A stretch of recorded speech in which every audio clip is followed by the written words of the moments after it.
देखते हैं। अब आइए यहाँ पे फ्रॉम फिगर, फिगर से हम लोग क्या देखते हैं कि M G sine theta plus F, that means ये नीचे की ओर लगने वाला फोर्स, नीचे की ओर ये लगने वाला टोटल फोर्स है M G sine F plus M G sine theta, या फिर M G sine theta plus F equal to F S, कह सकते हैं एफ एस लिमिटिंग फ्रैक्शन, मतलब का मैक्सिमम है ये, maximum limiting fraction on the, इस ऑब्जेक्ट के ऊपर मैक्सिमम लिमिटिंग फ्रैक्शन है इस ऑब्जेक्ट के ऊपर।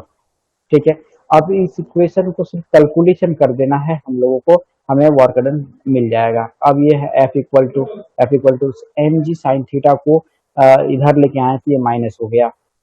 अब यहाँ पे अब एक यहाँ पे हम नया चीज लाए हैं, ये फ्रैक्शन फोर्स की जगह पे हम लाए हैं म्यू, मैंने static coefficient of static friction into N. तो हम लोग जानते हैं कि जो फ्रैक्शन फोर्स होता है F R is directly proportional to normal force, normal force का प्रोपोर्शनल होता था। तो अब ये जो फ्रैक्शन फोर्स यहाँ पे आता था, तो हमें एक स्टैटिक फ्रैक्शन कांस्टेंट आता था, एक कांस्टेंट आता था जिसको हम लोग बोलते थे coefficient of static friction into N. तो ये एफ आर इस लिमिटिंग फ्रैक्शन की जगह पे हमारा ये फोर्स ये आया, normal into coefficient of static, ये mu S N into M G sine theta, M G sine theta में कोई चेंजेस नहीं आया। अब यहाँ पे नेक्स्ट में क्या हुआ है, ये जो एन की जगह पे एक एन का वैल्यू हमने पुट किया, एन का वैल्यू। अब यहाँ पे देखिए ये एन इक्वल टू क्या हो सकता है, तो हम कह सकते हैं N equal to M G cos theta, ये इक्वल होगा, इसको कैंसिल करा, दैट मीन्स नॉर्मल इक्वल है यहाँ पे एम जी कॉस थीटा के। तो इस एन की जगह पे हमने रिप्लेस किया M G cos theta minus M G sine theta, hence तो ये हमारा निकल गया total force in downward direction में, नीचे की ओर जो फोर्स अप्लाई हो रहा था वह फोर्स हमें मिल गया। हेंस वर्क डन, हम लोग जानते हैं force into displacement F into S. अब एफ हमारा ये जो आया था और एस यहाँ पे एक एस मल्टीप्लाई हो जाएगा, तो ये हमारा work done in incline plane में नीचे की ओर जब वर्क डन करता है तो ये हमारा रिजल्टेंट आया, ये रिजल्ट आया हमारा एम जी, यहाँ पे दोनों में एम जी है, यहाँ भी एम जी है, यहाँ भी एम जी है, तो दोनों जगह से इसको कॉमन ले लिया गया है। अब यहाँ पे बचा mu S cos theta into यहाँ पे सिर्फ साइन थीटा, और ये बाहर में एस रहेगा। ये हमारा हो गया वर्क डन इन, जब इंक्लाइन प्लेन पे नीचे की ओर को ऑब्जेक्ट मूव करता है तो ये वर्क डन हो गया। ओके, तो ये था लास्ट टॉपिक इस चैप्टर का। उसके बाद है और एक है मेथड ऑफ रिड्यूसिंग फ्रिक्शन, कि आप फ्रैक्शन को रिड्यूस कैसे करेंगे। ठीक है, तो friction can be reduce by making the surface smooth by polishing, कोई भी सरफेस हो उसको पॉलिश कर दिया जाए तो फ्रैक्शन कम होता है। आप लोगों ने फील किया होगा कि अगर आप एक रफ सरफेस पे हाथ को मतलब रब करते हैं, रगड़ते हैं, और एक पॉलिशिंग सरफेस के पॉलिशिंग सरफेस से, तो आप देखेंगे कि जो स्मूथ है या फिर पॉलिश किया सरफेस पे काफी आसानी से हाथ खिसक जाता है, जबकि रफ सरफेस पे आसानी से हाथ तो फिसलता नहीं है। दूसरा पॉइंट है fraction can B reduced by applying lubricant like oil or grease to rubber ring surface. दो सरफेस रबरिंग हो रहा है उसके बीच में हम लोग या तो यहाँ पे ऑयल लगा देते हैं, ग्रीस डाल देते हैं, यह किस लिए, क्योंकि यह फ्रैक्शन को कम कर देता है। फ्रैक्शन को कम कैसे करता है, तो सपोज कीजिए कोई भी सरफेस हो वो फुल्ली प्लेन नहीं होता है, और सरफेस में अगर हम माइक्रोस्कोप से देखा जाए तो इस तरह का या फिर इस तरह का छोटा छोटा यहाँ पे दरार आपको देखने को मिलेगा। अगर मैं इसको जूम करूँ, दिखाता हूँ मैं आपको एक बार, चलिए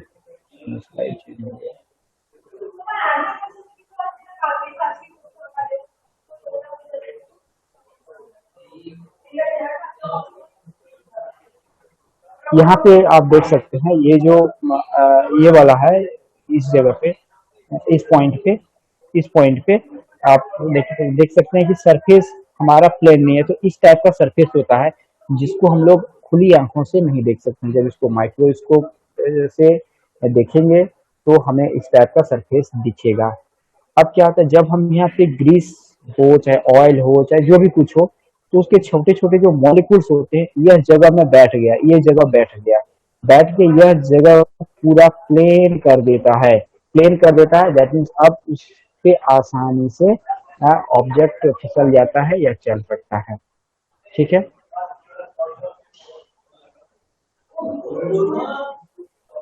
नंबर थर्ड है, fraction can be reduce by using wheel on moving object.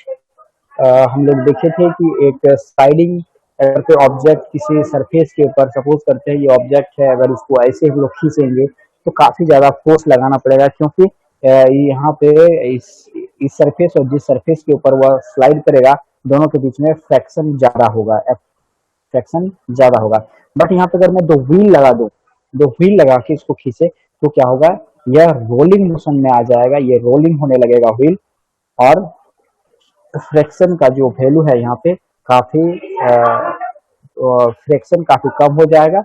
जिससे क्या होगा, ये यहाँ पे फोर्स, कम फोर्स अप्लाई करके भी ऑब्जेक्ट को मोशन में लाया जा सकता है या ला सकते हैं।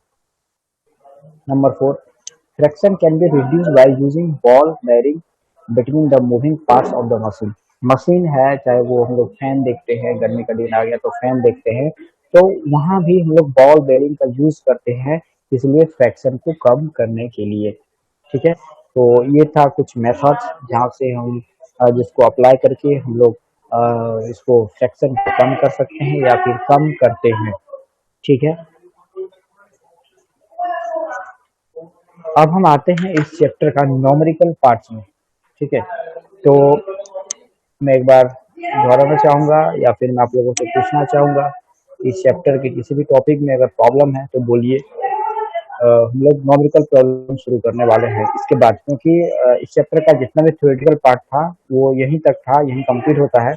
अब सिर्फ हम लोग का न्यूमेरिकल पार्ट को अचीव टारगेट करना है या न्यूमेरिकल प्रॉब्लम को सॉल्व करना है। तो आप एक बार देख लीजिए, सभी सबको एक बार देख लीजिए। ठीक है, कि कहीं कहीं पे किसी को अगर डाउट है तो आप मुझे बताइए। उम्मीद करता हूँ कि सब समझ गए हैं कि फ्रैक्शन को कैसे रिड्यूस किया जाए, या फिर इस चैप्टर में जितने भी थ्योरेटिकल पार्ट है समझ चुके हैं आप लोग। ठीक है। तो चलिए हम न्यूमेरिकल प्रॉब्लम के ऊपर आते हैं, और काफी इजी न्यूमेरिकल प्रॉब्लम है और आप लोग को फुल से सॉल्व करना है। ठीक है। पहला क्वेश्चन है, हम क्वेश्चन को समझाने की कोशिश करता हूँ, आप लोग ध्यान दीजिएगा। ये block is lying static on the floor. ठीक है, मैं फिगर भी बना देता हूँ। एक ब्लॉक है जो एक फ्लोर के ऊपर रखा हुआ है।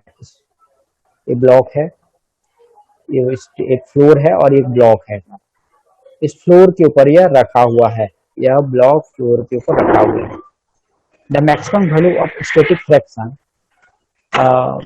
Force on the block is 10, block is 10। तो maximum value of static fraction को हम लोग क्या कहते हैं, कोई बता सकते हैं? The maximum value of static fraction को क्या कहते हैं?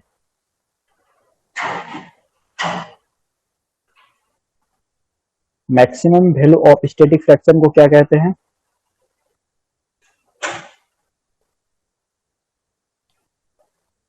हेलो। हाँ सर, सुनते हैं सर। हाँ, पीक पीक वैल्यू ऐसे कुछ नहीं नहीं नहीं, उसको लिमिटिंग फ्रैक्शन नाम दिए थे हम लोग। लिमिटिंग। ठीक है। Yes sir. हाँ, लिमिटिंग फ्रैक्शन। तो हम कह सकते हैं जो limiting limiting fraction limiting fraction का जो वैल्यू है वो 10 न्यूटन है। ठीक है। If horizontal force 8 newton is apply to the block. ठीक है, अगर हॉरिजॉन्टल में 8 न्यूटन का फोर्स अप्लाई किया जाता है, then what will be the fraction force on the block. तो जब हम 8 न्यूटन का फोर्स अप्लाई करेंगे इस ब्लॉक के ऊपर, तो हमारा फ्रैक्शन फोर्स क्या होगा इस ब्लॉक। कॉन्सेप्चुअल क्वेश्चन है। ठीक है, कई बार इसको हमने समझाने की कोशिश किया है। अच्छा, चलिए थोड़ा सा स्टैटिक फ्रैक्शन के बारे में हम बात करते हैं। अच्छा, स्टैटिक फ्रैक्शन हमने दो देखा था, एक था ऑटो एडजस्टिंग। एडजस्टिंग हमने क्या देखा था कि अगर एक ऑब्जेक्ट है किसी सरफेस पे रखा हुआ है, 1 न्यूटन का फोर्स अप्लाई करते हैं, दैट मीन्स अगर इसमें कोई मोशन नहीं आया, बी इक्वल टू 0, तो हम लोग कह सकते हैं कि यहाँ पे फ्रैक्शन कितना हुआ, 1 न्यूटन का भी फ्रैक्शन हुआ इसमें इन ऑपोजिट डायरेक्शन में। 2 न्यूटन का फोर्स अप्लाई करते हैं, तो अगर फिर भी मोशन इक्वल टू 0 ही आता है, that mean there is no velocity in the object, then we can say there is 2 newton force of friction. यहाँ पे 2 न्यूटन फोर्स जो है वो फ्रैक्शन फोर्स भी 2 न्यूटन हो गया।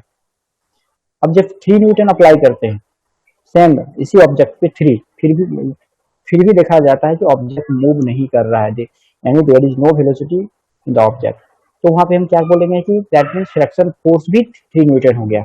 अच्छा, ये जो 3 न्यूटन जब हमने फोर्स अप्लाई किया तो 3 न्यूटन ऑटोमेटिक क्या कहते हैं फ्रैक्शन फोर्स जनरेट हो गया, यानी कह सकते हैं यह ऑटोमेटिक हो रहा है, यानी ऑटो एडजस्ट हो रहा है फ्रैक्शन। जितना फोर्स लगा रहे हैं उतना ही वह फ्रैक्शन जनरेट हो जा रहा है ऑब्जेक्ट में। कब तक? जब तक वह मूव ना करे। मूव करने लग जाए तो फिर अलग हो जाए, चेंज हो जाएगा, ठीक है। जब तक कि वह मूव ना करे, क्या है कि फ्रैक्शन जो है हमारा ऑटो एडजस्ट हो जा रहा है। अब यहाँ पे एक गौर करने वाली बात है, उसके बाद चलिए 3 न्यूटन, अब फिर फोर्स को और इंक्रीज किया जाए। 4 न्यूटन जब अप्लाई हुआ तो देखा जाता है कि ऑब्जेक्ट में क्या होता है, मूवमेंट आ गया, वेलोसिटी का कुछ वैल्यू आ गया। तब हम क्या कहेंगे कि 3 न्यूटन जो है, 3 न्यूटन फोर्स जो है वह मैक्सिमम वैल्यू है इस ऑब्जेक्ट के लिए कि तब तक उसमें मोशन नहीं आता है। दैट मीन्स कह सकते हैं 3 न्यूटन जो है इसका लिमिट हो गया, 3 न्यूटन फोर्स इसका लिमिट हो गया है कि 3 न्यूटन फोर्स अप्लाई करेंगे तो वह खुद से एडजस्ट कर लेगा और ऑब्जेक्ट में मोशन नहीं आएगा। बट जैसे ही 3 न्यूटन से फोर्स को बढ़ाते हैं ऑब्जेक्ट में मोशन स्टार्ट शुरू हो जाता है। तो यह जो 3 न्यूटन फोर्स है इसी को हम लोग कहते हैं लिमिटिंग फ्रैक्शन। अब यहाँ पे अगर कोई ऑब्जेक्ट दिया हुआ है कि इस ऑब्जेक्ट का लिमिटिंग फ्रैक्शन है 20 न्यूटन, दैट मीन्स अगर हम 18 न्यूटन का फोर्स अप्लाई करेंगे तो ऑटोमेटिक फ्रैक्शन फोर्स 18 न्यूटन हो जाएगा। इस डायरेक्शन में अगर फोर्स 18 न्यूटन अप्लाई किया तो इस डायरेक्शन में फोर्स 18 न्यूटन ऑटोमेटिक हो जाएगा। कब तक होगा? 20 न्यूटन तक होगा। अगर यहाँ पे हम 20 अप्लाई करते हैं तो यह 20 हो जाएगा, अगर यहाँ पे 5 करेंगे तो यह 5 हो जाएगा, ठीक है। अब हम आते हैं क्वेश्चन के ऊपर, क्योंकि इसी कॉन्सेप्ट पे इसका आंसर हमें मिल जाएगा। Limiting friction equal to 10 newton है, यानी 10 न्यूटन से कम जितना फोर्स हम अप्लाई करेंगे तो फ्रैक्शन फोर्स उतना ही ऑटो एडजस्ट हो जाएगा। अब बताइए यहाँ पे फोर्स कितना अप्लाई हो रहा है? 8 न्यूटन, तो फ्रैक्शन फोर्स कितना होगा इस डायरेक्शन में? 8 न्यूटन। यही तो आंसर होगा अपना, 8 न्यूटन फ्रैक्शन फोर्स है तो 8 न्यूटन 8 न्यूटन अप्लाइड फोर्स तो 8 न्यूटन फ्रैक्शन फोर्स। समझ में आई? ये समझ पाए सब कोई? किसी को कोई डाउट है इस क्वेश्चन में? काफी सिर्फ कॉन्सेप्ट है और कुछ नहीं है, ठीक है, सिर्फ कॉन्सेप्ट है। इसका सॉल्यूशन मैं आप लोगों को ये कह सकते हैं उसको बना के मैं दे दूंगा, ठीक है, सॉल्यूशन मैं दे दूंगा। बस क्वेश्चन को अभी समझिए। यहाँ पे मैं आपके सामने सॉल्यूशन भी करूंगा, इसका आंसर कैसे आएगा सारा चीज करूंगा, और जब आप जहाँ पे आप लोग समझ नहीं पाइएगा वहां पे आप बोलिएगा, ठीक है। तो ध्यान रखिएगा कि लिमिटिंग फ्रैक्शन से कम जहां भी देखें कि फोर्स अप्लाई हो रहा है, दैट मीन जितना फोर्स अप्लाई होगा वो तो एडजस्ट हो जाएगा।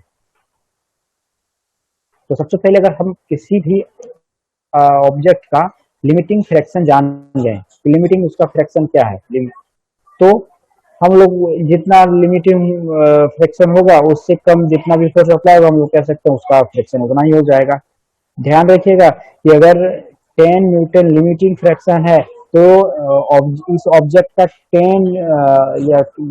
10 न्यूटन फ्रैक्शन ऑलवेज नहीं होगा, वह किसके ऊपर डिपेंड करेगा? फ्रैक्शन के इक्वल एक ही टाइम में फ्रैक्शन हो सकता है जब हम लिमिटिंग फ्रैक्शन के इक्वल हम फोर्स अप्लाई करेंगे तभी, ठीक है। जितना हम फोर्स अप्लाई करेंगे अप टू लिमिटिंग तक तो हम कह सकते हैं फोर्स ऑफ फ्रैक्शन या फ्रैक्शन फोर्स उतना ही होगा। चलिए अब आते हैं क्वेश्चन नंबर 2 पे। A man drag a block through 10 metre on a rough surface, उस सरफेस का कोएफिशिएंट दिया हुआ है 0.5। A force of √3 kg newton acting at 30 degree to the horizontal, the work done by the applied force. सबसे पहले ना ही यहाँ पे कोई इंक्लाइन सरफेस है और ना ही हमारा इंक्लाइन सरफेस है ही नहीं, सिर्फ हमारा हॉराइजेंटल सरफेस है। तो हमने जो वर्क डन निकाला था वो हमें यहाँ पे अप्लाई नहीं होगा, यहाँ पे सिंपल फॉर्मूला अप्लाई होगा, F S cos theta. F S cos theta जो हम लोग लॉ ऑफ मोशन में पढ़े थे वही हमें यहाँ पे अप्लाई करना होगा। चलिए इसका मैं एक फिगर बनाता हूँ, और ये सरफेस के ऊपर एक ब्लॉक रखा हुआ है, इस टाइप का रखा हुआ है। अब क्या कहता है, एक फ्यू न्यूटन का फोर्स एक्टिंग कर रहा है इस सरफेस का। मैं यहाँ पे गैरो लेता हूँ, इस डायरेक्शन में सरफेस है हमारा, और यहाँ से 30 डिग्री एंगल पे फोर्स आपका काम कर रहा है, यानी एफ इक्वल टू कह सकते हैं रूट अंडर थ्री के जी न्यूटन। ये एंगल हमारा है 30 डिग्री। तो इस फोर्स का दो कंपोनेंट हम लोगों को मिलेगा। ये जो फोर्स अप्लाई हो रहा है इसका दो कंपोनेंट, एक कह सकते हैं वर्टिकल कंपोनेंट, ये हो जाएगा हमारा साइन थीटा। तो साइन हमारा 30 डिग्री है, तो साइन 30 डिग्री लिखेंगे यहाँ पे। अच्छा ये फोर्स है तो यहाँ पे एफ भी लगाना होगा, एफ साइन थीटा 30 डिग्री, और ये वाला हो जाएगा F cos theta cos 30 degree. ठीक है, ये दो कंपोनेंट हो गया। अब यहाँ पे इस ऑब्जेक्ट का वेट यहाँ पे mg होता है, दैट मीन्स हम कह सकते हैं यह mg क्या है, और ये एफ कॉस थीटा यहाँ पे नॉर्मल का काम करेगा, नॉर्मल रिएक्शन का काम करेगा, जो एक दूसरे के बराबर करेगा। यानी हम बाद में यहाँ पे दिखा भी सकते हैं mg equal to F sine 30 degree. ठीक है, ये इस फिगर से हम कर सकते हैं, बट हमें ये नहीं निकालना है, हमें सिर्फ वर्क डन फाइंड करना है। ठीक है, तो हम लोग जानते हैं work done equal to F S cos theta और कॉस 30 डिग्री हम लोग लिखेंगे। ठीक है, अब देखिए यहाँ पे फोर्स कितना है हमारा 3 kg न्यूटन, तो रूट अंडर थ्री। अच्छा केजी मतलब कह सकते हैं कि 10⁻³ इंटू 10⁻³। ठीक है, इंटू अच्छा इतना हो गया हमारा न्यूटन, इंटू कॉस 30 का वैल्यू √3/2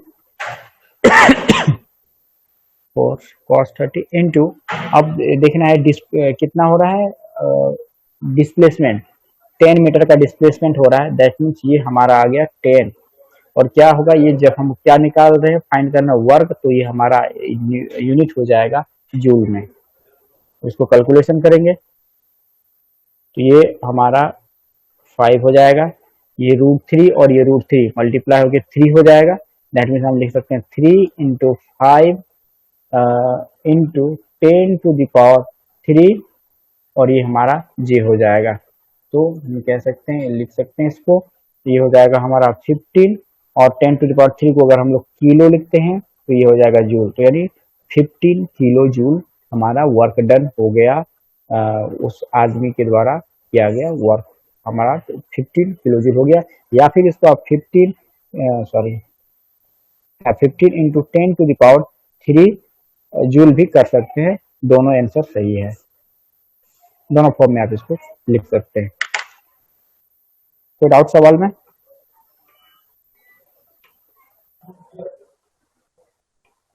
सर ये जो बैलेंस हुआ सर, एफ साइन 30 और नॉर्मल और mg, सर इस पर डायरेक्ट तो फॉर्मूला बैठा दिए ना, एफ एस कॉस 30 बस। कॉस थीटा, हाँ, तो ये आपका कहना है कि सर ये वाला मेरा कहीं यूज नहीं हुआ। ठीक है, ये नॉमिकल प्रॉब्लम लाने में यूज नहीं हुआ, उसका जरूरत नहीं पड़ा मुझे। यहाँ पे देखिए आप ये वाला भी जो दिया हुआ वैल्यू, इसका भी मुझे यूज नहीं पड़ा। मुझे निकालना क्या है, सिर्फ वर्क डन निकालना। वर्क डन निकालने के लिए जितना चीज दिया हो उतना चीज का हम लोग यूज करेंगे। अब एक्स्ट्रा दिया हुआ कि ये दोनों जो सरफेस है, यहाँ पे ये दोनों सरफेस का जो कह सकते हैं कोएफिशिएंट ऑफ फ्रैक्शन दिया हुआ, तो हम इसका जरूरत मुझे नहीं है, तो उसका यूज हम नहीं करेंगे। ठीक है, ये जो मैंने कॉन्सेप्ट बताया कि एफ साइन थीटा और ये एम जी, ये दोनों कैंसिल हो गया क्योंकि दोनों एक दूसरे के बराबर हैं। तो जस्ट एक कॉन्सेप्ट के लिए मैंने बता दिया, बट इसका यूज ही नहीं है, क्योंकि मुझे चाहिए फोर्स चाहिए और डिस्प्लेसमेंट चाहिए। तो फोर्स मुझे मिल गया कि जो ये फोर्स है एफ एस कॉस 30 है, ये दिस फोर्स जो है यही रिस्पॉन्सिबल जो है ड्रैग करने के लिए, ये फोर्स रिस्पॉन्सिबल है, ये फोर्स लिया, और डिस्प्लेसमेंट हमारा 10 मीटर ऑलरेडी दिया हुआ है, तो बस हमने उसे देके कैलकुलेट कर दिया, आंसर मुझे मिल गया। Yes sir. सर इसमें डायरेक्शन भी पूछा जा सकता है ना कि किस वे में, किस डायरेक्शन में वो वर्क डन किया। हाँ, एकदम पूछा जा सकता है, बिल्कुल पूछा जा सकता है। आप देखिए, अब यहाँ पे इस डायग्राम को मैं थोड़ा सा साफ करता हूँ, या फिर एक कोई बॉडी रखा हुआ है किसी सरफेस के ऊपर, ठीक है, उस पे एक फोर्स लगा के उसको ड्रैग किया जाता है, यानी उसको एक फोर्स लगाया जाता है और वह सरफेस से 30 डिग्री है। ये फोर्स एक्टिंग जो acting at 30 degree to the horizontal, तो इस हॉराइजेंटल सरफेस, ठीक है, ये हॉराइजेंटल सरफेस एक लाइन ले लिया मैंने, या फिर इसको आप नहीं भी लीजिए, कोई फर्क नहीं पड़ता है, ठीक है। अब यहाँ से एक 30 डिग्री एंगल पे इस सरफेस, इस जो ये हॉराइजेंटल सरफेस है, इस सरफेस से 30 डिग्री एंगल पे एक फोर्स काम कर रहा है, यानी ये हो गया हमारा फोर्स, यानी एफ ये कितना है, √3 kg न्यूटन। अब ये एंगल सरफेस के साथ कितना डिग्री बना रहा है, ये सरफेस के साथ 30 डिग्री एंगल बना रहा है। अब देखिए, जब भी हम लोग जानते हैं, जब भी कोई फोर्स क्या कहते हैं, कोई एंगल के साथ काम करता है, तो वहां पे हम लोगों को दो कंपोनेंट मिलता है, एक हॉरिजॉन्टल कंपोनेंट और दूसरा वर्टिकल कंपोनेंट, ठीक है। तो ये वाला हो गया हमारा वर्टिकल कंपोनेंट, और यहाँ से हम लोग एक इधर अगर ड्रॉ करें, यहाँ से अगर हम एक इधर ड्रॉ करें इस डायरेक्शन में, तो ये हमारा हो गया वर्टिकल हॉरिजॉन्टल कंपोनेंट, ठीक है। तो इसके साथ एंगल बना रहा है इस हॉरिजॉन्टल के साथ, दैट मीन्स ये हम, और जिसके साथ एंगल बनता है वो होता है cos थीटा, तो cos 30 डिग्री, और अदर जो साइड होता है, अदर कंपोनेंट होता है, वो होता है sin थीटा, sin 30 डिग्री, ठीक है।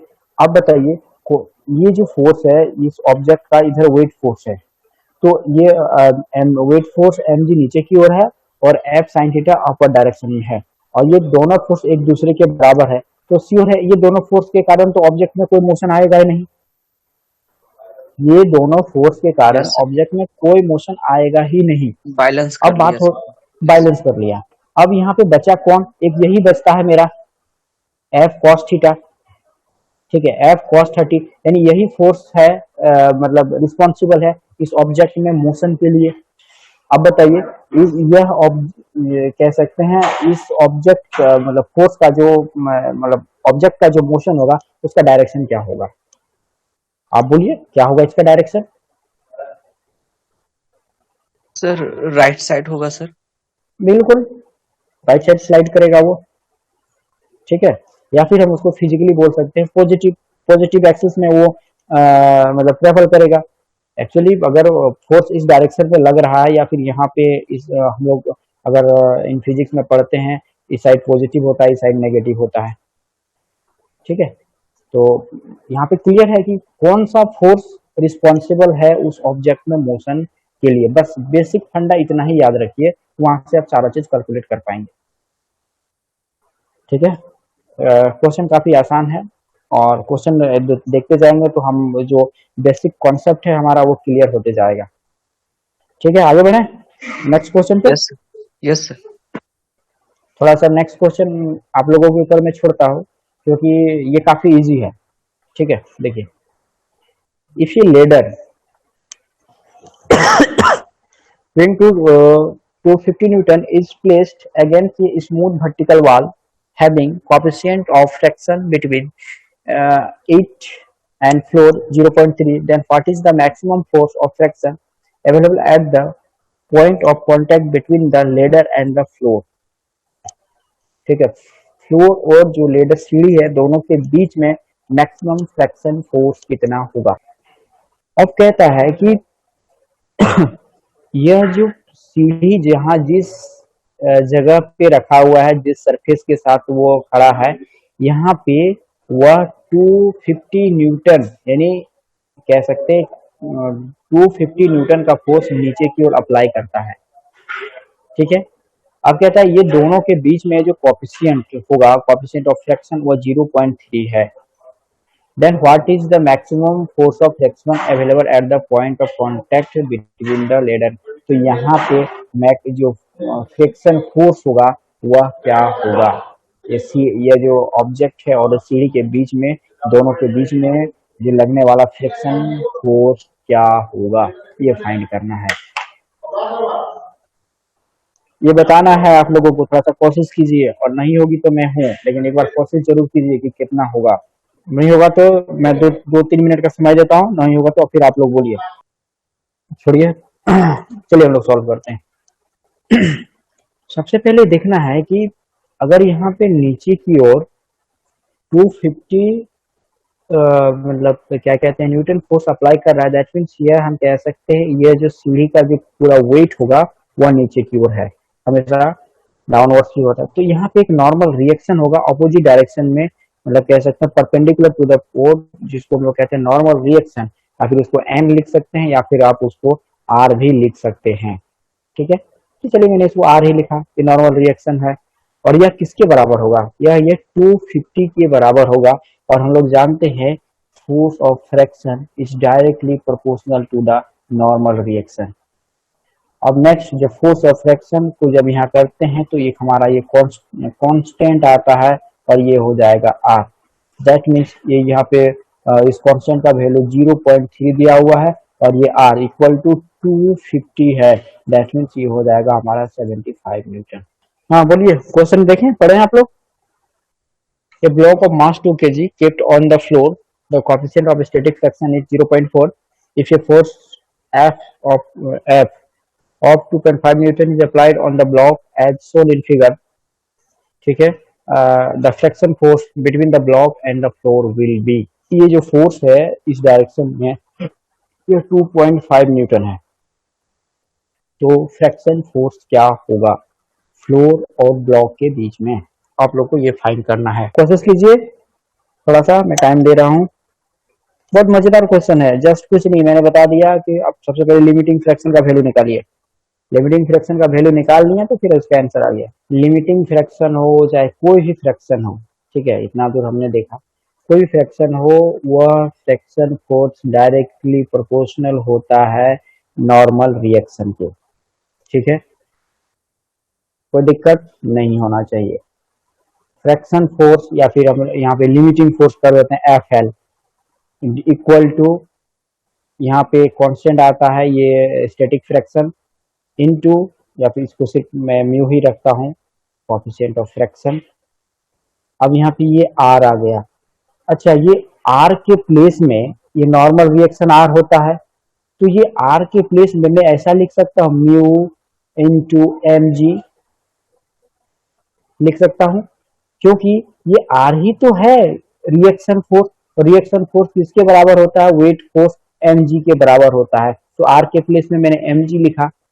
अब मुझे वैल्यू इसका म्यू का पता है, एम मास का भी पता है, और जी एक्सेलरेशन ड्यू टू ग्रेविटी 9.8 होता है। तो क्या हम लिमिटिंग फ्रैक्शन का वैल्यू निकाल सकते हैं, इजीली निकाल सकते हैं। तो चलिए लिमिटिंग फ्रैक्शन का वैल्यू निकालिए और बताइए इसमें फ्रैक्शन फोर्स कितना होगा। 2.5 न्यूटन ही आएगा फ्रिक्शन। बिल्कुल 2 पॉइंट आंसर तो 2.5 न्यूटन ही होगा, बट मैं लिमिटिंग फ्रैक्शन का वैल्यू पूछ रहा हूँ कितना आया। 8 न्यूटन। हाँ 8 न्यूटन। आप एक्यूरेट बताइए, पॉइंट में बताइए, आप सर कैसे निकाले लिमिटिंग। 7.8 आया सर। अच्छा 7.84 कैसे आया रोनक, जरा बताइएगा। 0.4 इंटू 2, 0.4 इंटू 2 इंटू 9.8 सर। जी बिल्कुल, तो आज मल्टीप्लाई करने से उतना आ जाता है। तो यस सर। ठीक है, मैंने एक बार देख सर लेता हूँ। 9.8 का वैल्यू 10 नहीं ले सकते? 9.8 का वैल्यू आप 10 ले सकते हैं, लेकिन हम जब तक हमको बोले ना कि जी इक्वल टू 10 कंसिडर कीजिए, तब तक हम उसका वैल्यू नहीं लेंगे 10, क्योंकि 10 लेने से गलत हो जाएगा। वो बोल दे लिख दे बगल में, तो फिर हम वहाँ पे 10 कंसिडर करेंगे। ठीक है, तो फ्रिक्शनल बोल दे। फोर्स सर 2.5 न्यूटन ही आएगा सर, हाँ वो 2.5 ही होगा। क्योंकि सर लेस है ना अप्लाइड फोर्स से। बिल्कुल बिल्कुल। चलिए चलिए, मैं भी थोड़ा सा इसको सॉल्यूशन कर देता हूँ, क्योंकि हो सकता है काफी लोगों कुछ लोगों का नहीं निकला हो, तो घबराने वाली बात नहीं है। तो एक बार मैं चलिए दिखाता हूँ। तो ये जो म्यू का वैल्यू है हमारा 0.4 इंटू एम है 2 kg, ये ऐसा यूनिट में है, इंटू हमारा ना जो एक्सेलरेशन ड्यू टू ग्रेविटी होता है इतना, तो इसको आप जब मल्टीप्लाई करेंगे तो कितना आया था 7.84। ठीक है, तो यानी ये हमारा हो गया लिमिटिंग फ्रैक्शन। ध्यान रखिए, लिमिटिंग फ्रैक्शन होता है मैक्सिमम स्टैटिक फ्रैक्शन। ठीक है, मैक्सिमम स्टैटिक फ्रैक्शन होता है। तो अगर इस ऑब्जेक्ट का लिमिटिंग फ्रैक्शन हमारा अगर 7.84 है, तो दैट मीन इससे ज्यादा फोर्स अप्लाई करेंगे तो ही क्या होगा, ऑब्जेक्ट में मोशन आएगा। इससे इक्वल या इससे कम फोर्स अप्लाई करेंगे तो वो ऑटो एडजस्ट हो जाएगा, चाहे 2 करेंगे 2 हो जाएगा, 4 करेंगे 4 हो जाएगा, 9 ये 6 करेंगे तो 6 हो जाएगा। तो यहाँ पे 2.5 है तो इसका फ्रिक्शन फोर्स ऑटो एडजस्टिंग हो गया, 2.5 ही होगा। तो इसका आंसर हो जाएगा 2.5 Newton is the fraction force. ठीक है, कॉन्सेप्ट को समझिए। ठीक है, बाद बाकी सब हो जाएगा। कॉन्सेप्ट को समझिए कि हुआ कैसे। अभी हो सकता है मैं समझा रहा था कि लिमिटिंग फ्रैक्शन क्या होता है, मैक्सिमम स्टैटिक फ्रैक्शन क्या होता है, तो फिर वहां पे हो सकता है थोड़ा बहुत किसी को डाउट होगा, बट नॉमिकल प्रॉब्लम हम सॉल्व कर रहे हैं हम लोग, तो यहाँ पे सारा जो है कंफ्यूजन क्लियर हो जाएगा। चलिए एक थोड़ा सा डिफिकल्ट क्वेश्चन के ऊपर आते हैं। ठीक है, काइनेटिक, अब हम आते हैं काइनेटिक फ्रिक्शन का जो क्वेश्चन है उसके ऊपर आते हैं। क्वेश्चन को समझने की कोशिश कीजिएगा, लगेगा कि टफ है बट है बहुत ही मजेदार और इंटरेस्टिंग है।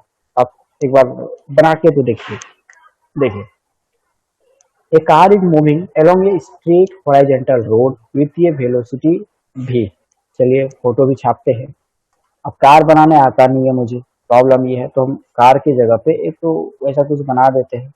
चलिए कार भी बना देते हैं, मेरा कार ऐसे ही है, तो ऐसे ही मेरा कार है। ठीक है, फिगर पे मत जाइएगा, मेरा ड्राइंग बहुत खराब है। तो ये कार जो है मूविंग इस हॉरिजॉन्टल सरफेस पे मूव कर रहा है और इसका वेलोसिटी है v0। ठीक है, if the coefficient of fraction between the tyres and the road, ये जो टायर्स और रोड के बीच में जो कोएफिशिएंट ऑफ फ्रैक्शन है वो म्यू है। ठीक है, the shortest distance in which the car can be stop. अब बताना है कि कितना दूर कार चलने के बाद वह स्टॉप हो जाएगा। दैट मीन्स जब हो सकता है कि मानते हैं ये कार यहाँ तक आया और यहाँ पे आके कार रुक गई, दैट मीन्स यहाँ पे v इक्वल टू 0 आ गया। ठीक है, v इक्वल टू 0 आ गया, तो ये कह रहा है कि कितना डिस्टेंस जाने के बाद ये s इक्वल टू क्या होगा, ये मुझे फाइंड करना है। ठीक है, तो हम यहाँ पे कॉन्सेप्ट यूज करेंगे, ये होगा हमारा इनिशियल वेलोसिटी और ये होगा हमारा फाइनल वेलोसिटी, और ये हमारा है यहाँ पे कह सकते हैं ये s इज द डिस्टेंस बोलिए या डिस्प्लेसमेंट बोलिए। तो सबसे पहले मुझे जो होता है रिटार्डेशन फाइंड कर लेना होगा कि इसमें रिटार्डेशन कितना है। Without retardation we can not find the distance. ठीक है, तो फर्स्ट ऑफ ऑल हमें रिटार्डेशन फाइंड करना है। तो रिटार्डेशन जो होता है तो दैट मीन्स वो होता क्या है, वो फ्रैक्शन फोर्स होता है कि ये जो फ्रैक्शन फोर्स है वो कितना होगा टायर्स और फ्लोर के बीच में, तो हमें वो फाइंड कर लेना है। तो उसको हम लिखेंगे पहले रिटार्डेशन F इक्वल टू, ठीक है, फ्रैक्शन फोर्स जो हम लोग जानते हैं F इक्वल टू, या फिर हम लोग जानते हैं MA। ठीक है, F इक्वल टू MA, कोई बात नहीं, जो जानते हैं हम लोग वही लिखते हैं।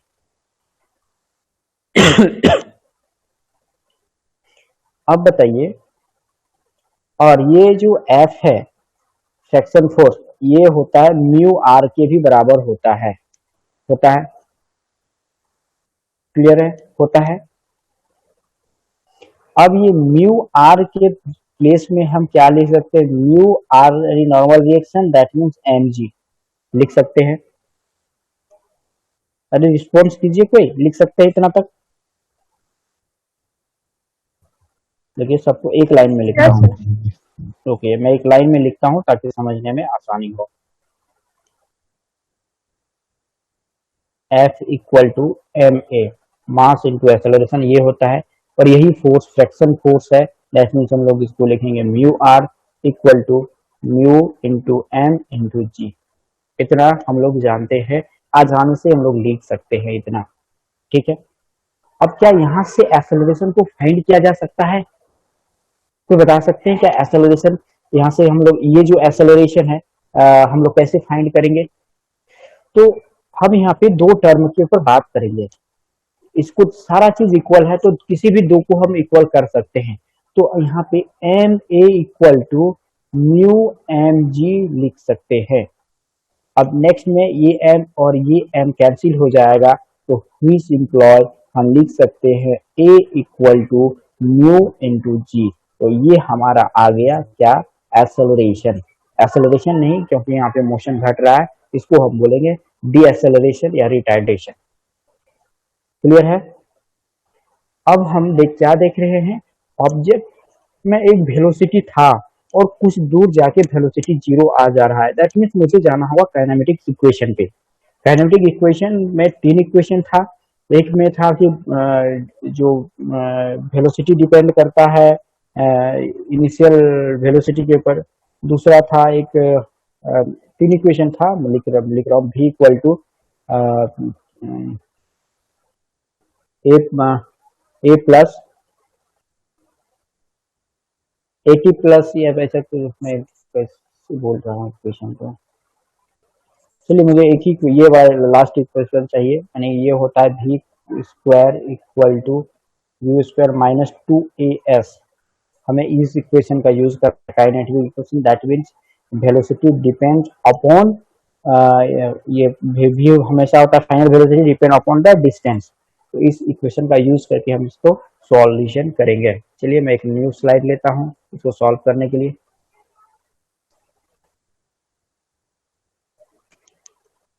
अब यहाँ पे ऑब्जेक्ट, यहाँ पे हमारा इक्वेशन है v square equal to U square minus 2as। ठीक है, इस इक्वेशन में हम क्या देखते हैं कि ये भी हमारा फाइनल वेलोसिटी है, फाइनल वेलोसिटी, और ये u क्या है? Initial velocity.